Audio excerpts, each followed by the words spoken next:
Friend, अगर आप horror video देखने के और सुनने के काफी ज्यादा शौकीन है तो आपने भानगढ़ किले के बारे में भी काफी कुछ सुना होगा। कुलधरा गांव के बारे में भी काफी कुछ सुना होगा। किस तरीके के पूरा का पूरा गांव वहां का वीरान हो गया। एक ऐसी प्रेत बाधित जगह जो उत्तराखंड के चंपावत जिले में भी है, एबट्टा माउंटेन के नाम से उस पहाड़ी को जाना जाता है। डॉक्टर मोरिस तब के थे जब अंग्रेजों का भारत में राज हुआ करता था, और काफी सुनने में आता है लोकल के लोगों से कि वो डॉक्टर ऐसे थे, काफी ज्यादा रिसर्च करते थे कि लोगों को कि मरने के बाद क्या होता है, और काफी लोगों को मारते भी थे। और उनका ये भी कहना था ये डॉक्टर नहीं है, ये एक तरीके का तांत्रिक है, और डॉक्टर डेथ के नाम से भी जाने जाते थे। और एक स्टोरी मेरे पास वहीं की आई है, आरती, नवीन, मनोज, ज्योति, कमल की। मैं पूरी स्टोरी सुनाऊंगा, लेकिन पहले चैनल का इंट्रो।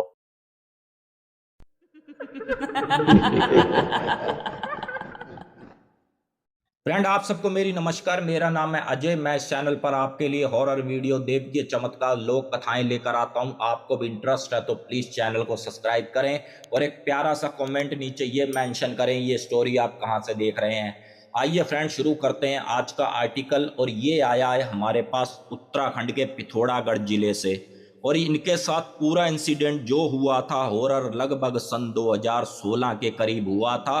और ये 5 दोस्त होते हैं, जिसमें से एक का नाम आरती, एक का नाम नवीन, एक का नाम मनोज, एक का नाम ज्योति और एक का नाम कमल। होता क्या है, ये अपना कॉलेज पास आउट करते हैं और लगभग इनका फाइनल ईयर होता है। यहाँ पर कमल ये कहता है आरती से कि आरती, तुम्हारा बर्थडे भी है और मैं ये सोच रहा हूँ कि इस बार का बर्थडे तुम कहाँ पर दोगी, क्योंकि अगले साल का पता नहीं तुम्हारा बर्थडे तुम कहाँ और हम कहाँ होंगे। इस बार का बर्थडे हमें बताओ, तुम भाई कहाँ पर मनाओगी। तो इस पर आरती ये बोली बोली इस बार का जो मेरा बर्थडे होगा, ना तो किसी रिसोर्ट में होगा, ना तो किसी होटल में होगा, ना तो कहीं ऐसी वैसी जगह पे होगा। इस बार की जगह तुमको कुछ अलग ही मिलेगी। यहाँ पर नवीन और मनोज भी काफी ज्यादा उत्साहित दिखे, बोले फिर वो जगह बताओ कौन सी जगह है, हम भी तैयार होकर टाइम से पहुंच जाएंगे। तो यहाँ पर आरती ये कहती है तुम चिंता मत करो, तुम्हारे पास गाड़ी आ जाएगी। मैं थोड़ा सा जगह तुम्हें लास्ट समय पे बताऊंगी कि इस बार का मैं केक कहाँ काटने वाली हूँ। अब जैसे ही आरती का बर्थडे का दिन आता है और ये 5 दोस्त इकट्ठे होते हैं, तो इस पर ज्योति कहती है आरती, कम से कम अब तो बता दो कि तुम्हारा केक कहाँ कटेगा। तो इस पर आरती ये कहती है कि इस बार का मेरा केक कटेगा जो चंपावत जिले में काफ़ी ज़्यादा मैंने एक जगह सुनी है कि हॉन्टेड है, और एबट्टा माउंटेन करके कोई वहाँ पे पहाड़ी है, वहाँ पर डॉक्टर मोरिस का कोई बंगला नुमा जगह है जो अस्पताल से भी काफ़ी ज़्यादा फेमस थी। इस बार का केक मैं सोच रही हूँ वहाँ पर मेरा कटेगा। तो इस पर कमल ये कहता है कि देखो आरती, ये चीज़ अपने दिल से निकाल दो, और मैंने सुना है भाई काफ़ी ज़्यादा वहाँ पर भूतिया घटनाएं होती हैं, तुम वहाँ पर रहने दो, कहीं और हम तुम्हारा केक काट लेंगे। लेकिन आरती का भी काफ़ी ज़्यादा प्रेशर होता है, नहीं जी, केक कटेगा तो मेरा वही कटेगा, और वहां पर केक काटेंगे भी रात को काटेंगे। ये अपनी गाड़ी से चल देते हैं पिथौरागढ़ से, और लगभग 2 से 3-4 घंटे में पहुंच जाते हैं उसी लोकेशन पर। ये लोकेशन पर जैसे ही पहुंचते हैं तो इनको कुछ एक लोग वहां पर टूरिस्ट कह लो घूमते हुए दिखे, अपना इधर से उधर घूम रहे थे। तो इस पर नवीन बोला, ले आरती काट ले केक, अब तो भैया यहाँ पर लोग घूम रहे हैं, इन सब के बीच में मजा भी नहीं आएगा। ये इस तरीके से बात कर ही रहे थे उसी बंगले के आगे बैठकर, तो कमल को किसी बच्चे की तरफ से इस तरीके से इशारे आ रहे थे जैसे वो झांक रहा है, हट रहा है, झांक रहा है, हट रहा है। यहाँ पर मनोज कहता है कमल भाई, तू किसको देख रहा है, बार बार हम इधर बैठे हैं, तेरा मुंह इस तरफ है, तू किसको देख रहा है। बोले यार सामने देखना यार, वो बच्चा मुझे बार बार झांक रहा है, फिर मुंह छुपा ले रहा है, झांक रहा छुपा ले रहा है। अब जैसे मनोज और नवीन ने उस तरफ देखा तो वहां पर कोई भी नहीं था, लेकिन कमल को बराबर वो बच्चा दिख रहा था। अब जैसे ही इनकी आपस में बात चल रही थी, बोले यार कोई बच्चा नहीं है, तो इस पर ज्योति ये बोली बोली तुमने अभी से डराना शुरू कर दिया। बोले तो ये सब तुम्हारी करी धरी है, तुम ये सोच रहे हो कि ये लोग डरें। अब यहाँ पर इनकी बात इतनी चल ही रही थी, तो भाई फिर 10-15 मिनट के बाद कमल को एक इशारा आता है इस तरीके से उसी बच्चे का, तो कमल इस बार काफ़ी ज़्यादा गुस्से में उठता है। बोला जरा मैं तुझे अभी बताता हूँ। बोले यार ये गांव के लोग अगल बगल के होंगे, साले पता नहीं क्यों इतना परेशान कर रहे हैं। कमल ठीक उस बच्चे के पीछे भागता है और वो बच्चा आगे आगे भागता है, और जो लोकेशन है फ्रेंड्स कोई बहुत ज़्यादा बड़ी भी नहीं है।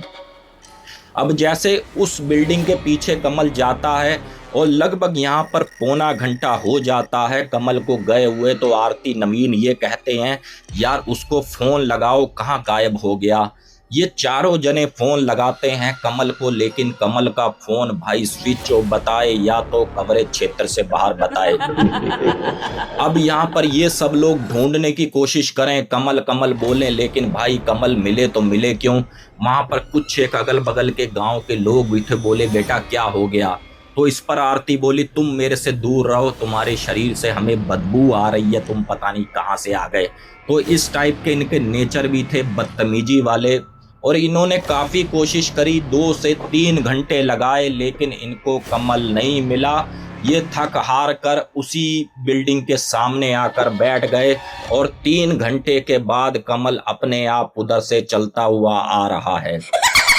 अब जैसे ही कमल आया, यहाँ पर नवीन और मनोज पर काफ़ी ज़्यादा गुस्सा हुआ। बोले भाई ये बताओ तुम लोग कहाँ चले गए थे। तुम चारों का मैं फ़ोन मिला रहा हूँ, तुम्हारे फ़ोन ही स्विच ऑफ आ रहे हैं, किसी के कवरेज क्षेत्र में आ रहे हैं, किसी का फ़ोन व्यस्त आ रहा है। बोले यार तुम बड़ा बेकार लोग हो। तो इस पर ज्योति ये कहती है कि कमल तू ये बता तू गया कहाँ था। बोले मैं यहाँ पर कुछ एक ऐसी जगह भी है जो काफ़ी ज़्यादा रेगिस्तान नुमा है, रेतली जगह है, और उसमें पुराने खंडर हैं, पुराने मकान हैं, मैं तो वहाँ फंस गया था या भूल भटक गया था। अब इस पर आरती और नवीन हंसने लगे। बोले लगता है इसका दिमाग चल निकला। बोले ये पहाड़ी एरिए में जहाँ पर हर 10 फुट पे एक पेड़ है, इसको रेगिस्तान यहाँ पे नज़र आ रहा है, लग रहा है इसका दिमाग चल निकला। अब यहाँ पर आरती ये बोली चलो यहाँ से चलते हैं भैया, रात के समय आएंगे, यहाँ पर केक तो कटेगा नहीं। और कमल ने और बाबा सिर फैला दी, चलो भाई चलो यहाँ से गाड़ी में बैठो। अब जैसे ही ये गाड़ी में बैठते हैं तो क्या होता है, ठीक पीछे से एक नंबर आता है इसकी गाड़ी पर। तो इस बार आरती को भी वो बच्चा दिखा। तो यहाँ पर आरती ये बोली ज्योति जरा पकड़ना उस बच्चे को, कितनी तेज गाड़ी पर थप्पड़ मार के गया है। अब ज्योति ने जैसे ही पीछे मुड़कर देखा तो फ्रेंड्स वहां पर कोई भी नहीं था दूर दूर तक। अब यहाँ पर कमल बोला क्या आरती वो बच्चा तुमको भी दिखा। अब यहाँ पर आरती बोली भाई बच्चा है तो दिखा, तो उसमें दिखा ना दिखा वाली क्या बात है। बोले देखा जब मैं कह रहा था कि बच्चा है तुम मेरी बात मान नहीं रहे थे, अब आरती कह रही है तुम आरती का भी मजाक बना रहे हो। आरती चलो गाड़ी स्टार्ट करो, चलो चलते हैं। अब ये जैसे ही गाड़ी स्टार्ट करी, गियर डाली, आगे को चलाने लगे, ठीक गाड़ी के नीचे आवाज आई जैसे खूब सारी ईंटें रखी हुई हों, और गाड़ी उस पर चढ़ाए तो एकदम से ऐसा लगता है जैसे किसी चीज से गाड़ी टकरा गई। फिर उसने दूसरी बार कोशिश करी, सेम टू सेम फिर वैसा हुआ। तो इस बार उसने ज्योति से कहा ज्योति जरा देखना गाड़ी के नीचे है तो नहीं कोई, क्या चक्कर है भाई, गाड़ी आगे बढ़ नहीं रही है। अब जैसे ज्योति इस तरीके से झुक कर देखती है और ये कहती है आरती सड़क तो पूरी प्लेन है भाई, नीचे कोई भी नहीं है। तो फिर से स्टार्ट होती है और फिर से गाड़ी अटकती है। तो कमल बोला चिंता मत करो मैं उतर के देखता हूँ। अब जैसे उतर कर देखता है कमल तो क्या होता है फ्रेंड्स, वही बच्चा उस गाड़ी के नीचे होता है और आरती से ये कहता है आरती लगता है तूने कांड कर दिया, वही बच्चा दब के लग रहा है मर गया। यहाँ पर काफ़ी ज़्यादा घबराई हुई स्थिति में नवीन और मनोज उतरते हैं। बोले यार कौन सा बच्चा मर गया, हम यहाँ साला बर्थडे मनाने आए हैं बच्चे मारने आए हैं। अब जैसे उतर कर देखते हैं तो मनोज और नवीन को कोई भी नहीं दिखता, बिल्कुल सफ़ेद प्लेन रोड होती है, कोई भी नहीं होता। अब यहाँ पर नवीन और मनोज ये कहते हैं बोले क्या हमारा पागल बना रहे हो, नीचे कोई भी नहीं है। आरती चलो इस बार चलो गाड़ी स्टार्ट करो, चलो भाई। अब ये गाड़ी स्टार्ट करते हैं फ्रेंड्स, गाड़ी अपना चलाए चले जाते हैं और इस बार कोई भी इनके साथ एक्टिविटी नहीं होती और ये पहुंचते हैं सीधा चंपावत। और इनका माइंड सेट ये होता है कि बढ़िया सा एक बेकरी से केक लेंगे, थोड़ा बहुत खाएंगे पिएंगे, कोई एक आधी मूवी देख लेंगे। और ये काफ़ी ज़्यादा कोशिश कर रहे हैं पिक्चर हॉल ढूंढने की, इनको पिक्चर हॉल नहीं मिल रहा। यहाँ पर 7 बज गए शाम के। और आरती ने एक केक खरीदा और ठीक गाड़ी मोड़ ली फिर से उसी भट्टा माउंटेन की तरफ, हॉरर प्लेस की तरफ, और ठीक उसी की तरफ चलने लगी। यहाँ पर नवीन ये बोला, आरती तुम तो कह रही थी कि केक काटेंगे 9-10 बजे और तुम इतनी जल्दी जा रही हो। तो इस पर आरती कुछ नहीं बोलती, ना तो नवीन भी कुछ बोलता है, क्योंकि इनके साथ कुछ ना कुछ तो एक्टिविटी शुरू हो चुकी थी। डॉक्टर मॉरिस के ठीक बंगले के सामने ये अपना पार्टी ऑर्गेनाइज करते हैं, मोमबत्तियां लगाते हैं, और जैसे ही केक रखते हैं और इधर केक काटने की तैयारी होती है तो ठीक बंगले के ऊपर इनको एक आदमी खड़ा हुआ दिखा जो डॉक्टरों की वेशभूषा में था, जैसे कोई डॉक्टर हो और इनको अपनी तरफ बुला रहा हो। अब जैसे ही यहाँ पर नवीन और मनोज ने देखा तो उनकी चीख निकल गई और ज्योति से ये बोले, ज्योति वो देखो वहां पर बंगले के ऊपर कौन खड़ा है, यहाँ से भागो। अब यहाँ पर जैसे ही आरती की भी नजर पड़ी अब केक क्या घटना था, उन्होंने ठीक अपना गाड़ी में बैठे और गाड़ी मोड़ी और जैसे ही चलने लगे फ्रेंड्स, अभी वो उस एरिया में ही थे तो आरती से गाड़ी कंट्रोल नहीं हुई। आरती ने एक पेड़ से गाड़ी ठोक दी और जैसे ही गाड़ी ठुकी, जो राइट हैंड पे ड्राइविंग सीट वाली होती है वो लाइट टूट गई और गाड़ी इनकी वहीं की वहीं होल्ड हो गई। और एक लाइट जो सड़क पर पड़ रही थी सीधी, उस लाइट से इनको क्या दिखा कि भाई वही 5 लोग जो आरती, नवीन, मनोज, ज्योति, कमल ठीक सामने खड़े हैं।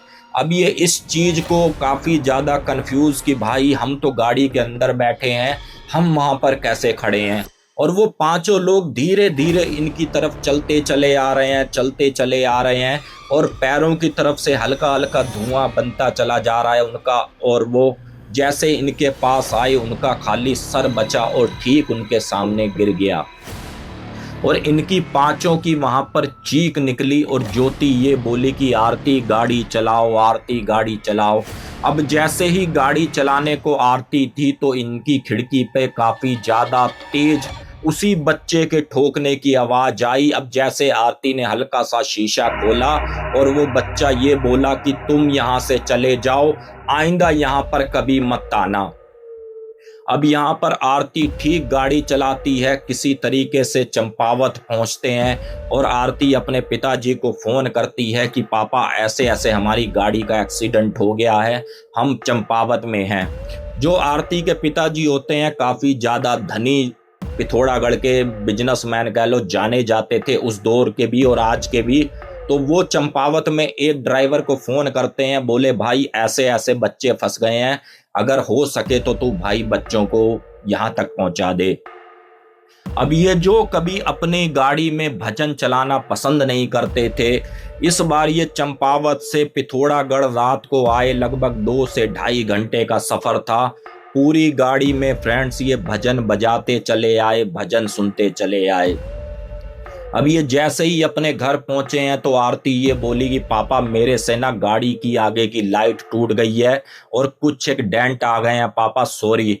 तो इसके पापा जैसे ही उस गाड़ी को देखते हैं, क्योंकि ये सुबह का समय था, तो बोले बेटा दिखाओ कौन सी लाइट टूटी है, कहां पर डेंट आए हैं, क्या तुमने अपने आप ही रिपेयरिंग करवा दी या मेरे साथ भी मजाक कर रहे हो।